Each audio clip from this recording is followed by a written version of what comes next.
सा सा नि नि नि नि सा सा सा नि नि नि नि सा सा सा नि नि नि नि मा पानी ग रे सा ग ग ग ग रे सा।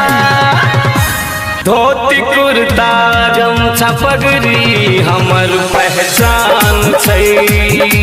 धोती कुर्ता गमछा पगड़ी हमर पहचान छै। जानकी मंदिर जनकपुर धाम सब हक जान छै।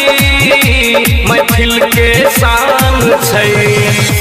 धोती कुर्ता गमछा पगड़ी हमर पहचान छै।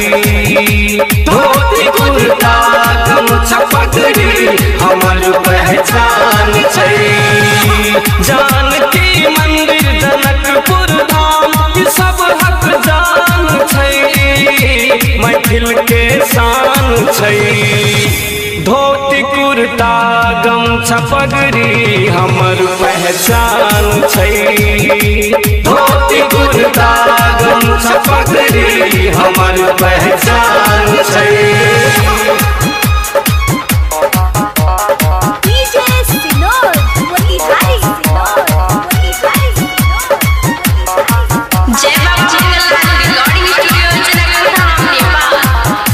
धोती कुर्ता गमछा पगड़ी हमर पहचान छै। धोती कुर्ता गमछा पगड़ी हमर पहचान छै। स्वर्ग से सुंदर मिथिला नगरिया सगरो ई चर्चा भगलैया। राजा जनक जी ऋषि मुनि के दया धर्म सब दगलैया। अपन मिथिला के नर नारी इहे बखान करे।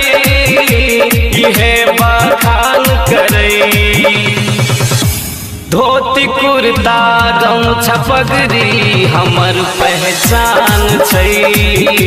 धोती कुर्ता गमछा पगड़ी हमर पहचान छै।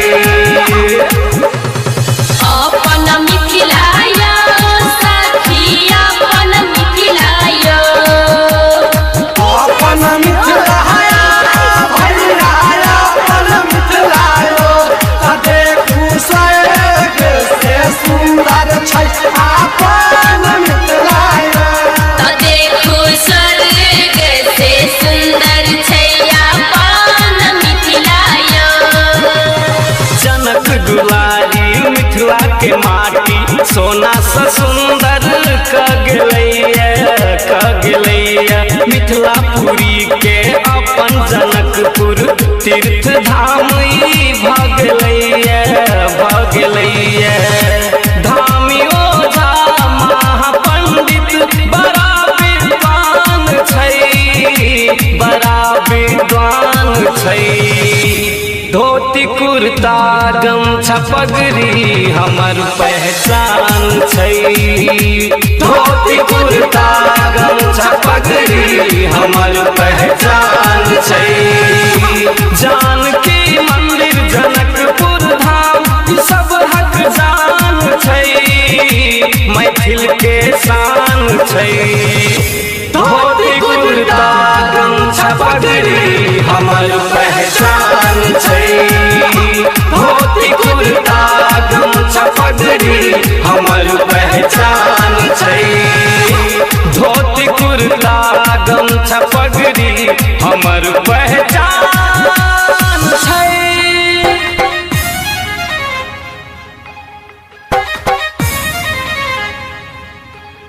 सा सा सा नि नि नि नि सा सा सा नि नि नि नि सा सा सा नि